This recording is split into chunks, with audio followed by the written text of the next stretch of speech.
Hi everyone, I want to talk about hemorrhoids treatment. Hemorrhoids treatment. It would be nice if you can listen to my first presentation on hemorrhoids because with that you will have the knowledge about what hemorrhoids is all about and how we categorize it and how we grade it. Okay, with that, let's consider some of the possible methods or ways to treat hemorrhoids. First, topical corticosteroids. For example, you can get Anusol HC cream, Proctosol cream, Hydrocortisone rectal suppository, that is Anusol 25 mg. They are all good as topical corticosteroids. It's possible to use Nitroglycerin Ointment in form of Glyceryl trinitrate 0.2%, preparation H, or Rectacaine. They contain Phenylephrine 0.25%.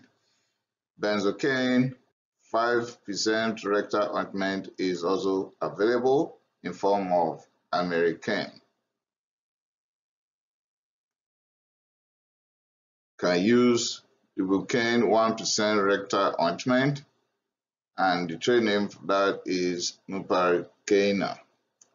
Pramoxine 1% rectal foam or ointment or wipes are also available in form of Proctofoam or Pramox.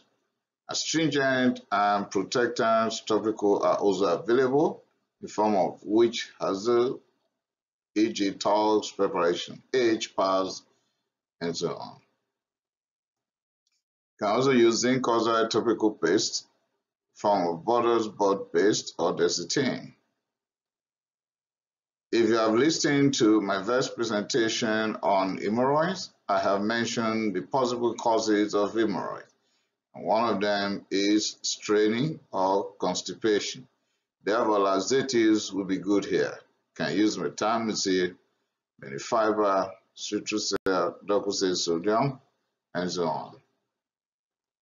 The treatment can also involve warm sitz baths, but when you are using topical steroid, use it for only 1 week. If you're not winning, you have to try other ones. If there's bleeding, rubber band ligation for internal bleeding hemorrhage, but if the bleeding part is external hemorrhoids, you can have hemorrhoidectomy.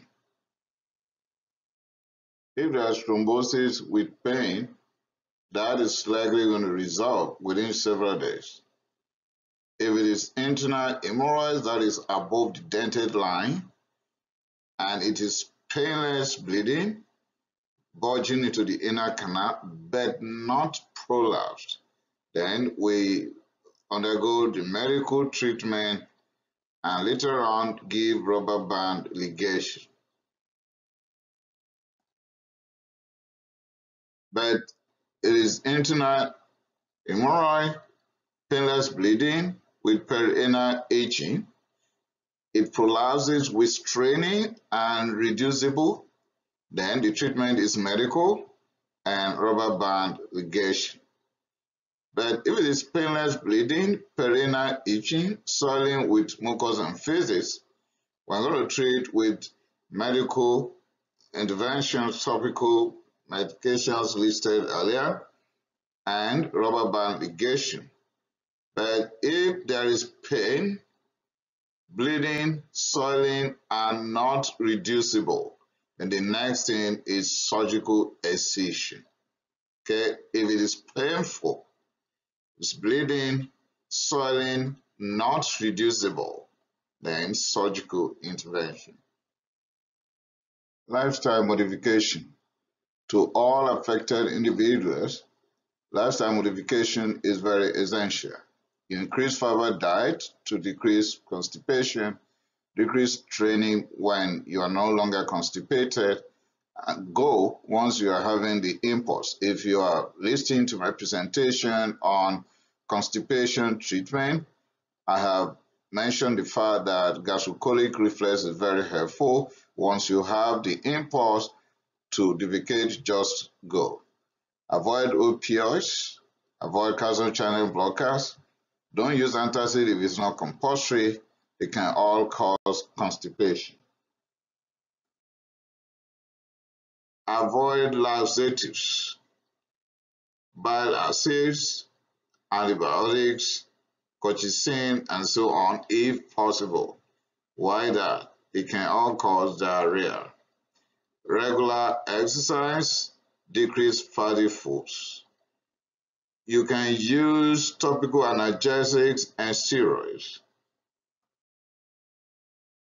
Do sitz bath, antispasmodics to decrease inner tone. Can use Rectacaine, isosorbic dinitrate, and topical nifedipine. If the affected individual with hemorrhoid is on anticoagulants or antiplatelets, there won't be long-term adjustments. There's no need of long-term adjustment here because it is a self-limiting condition. So what we do is medical intervention, sclerotherapy, but no rubber band ligation here, please.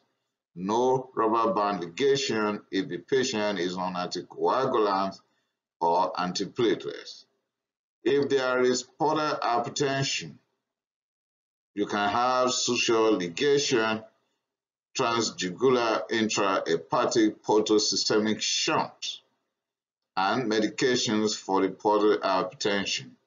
No rubber band ligation here also. If there is associated inflammatory bowel disease, medical interventions only. You have to refer if there is failed medical treatment in grades 1 and 2. The reason is if it's grades 1 and 2, you think, oh, this is something minor, I can handle it. But if you use all the medical interventions as non-winning, then refer.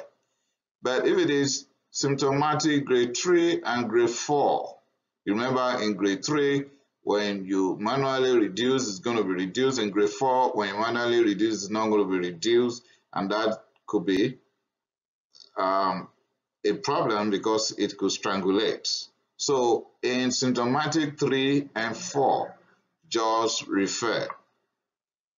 And you can refer for endoscopy in all bleeding cases and those in whom you are suspecting malignancy.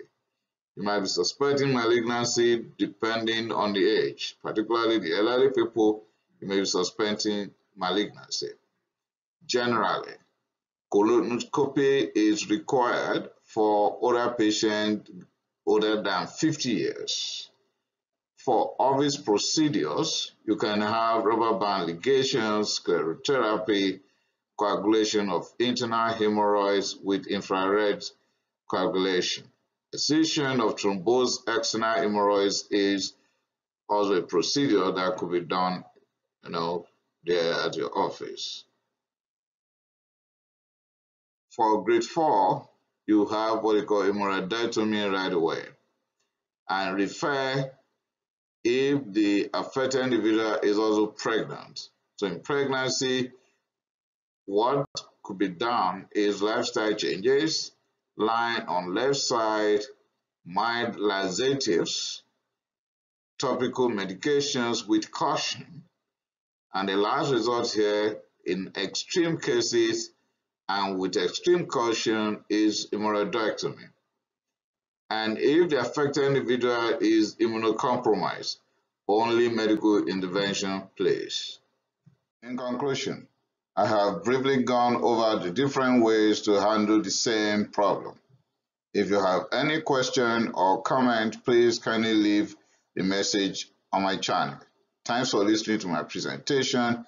Kindly subscribe to my channel so that you can get these presentations immediately they are published.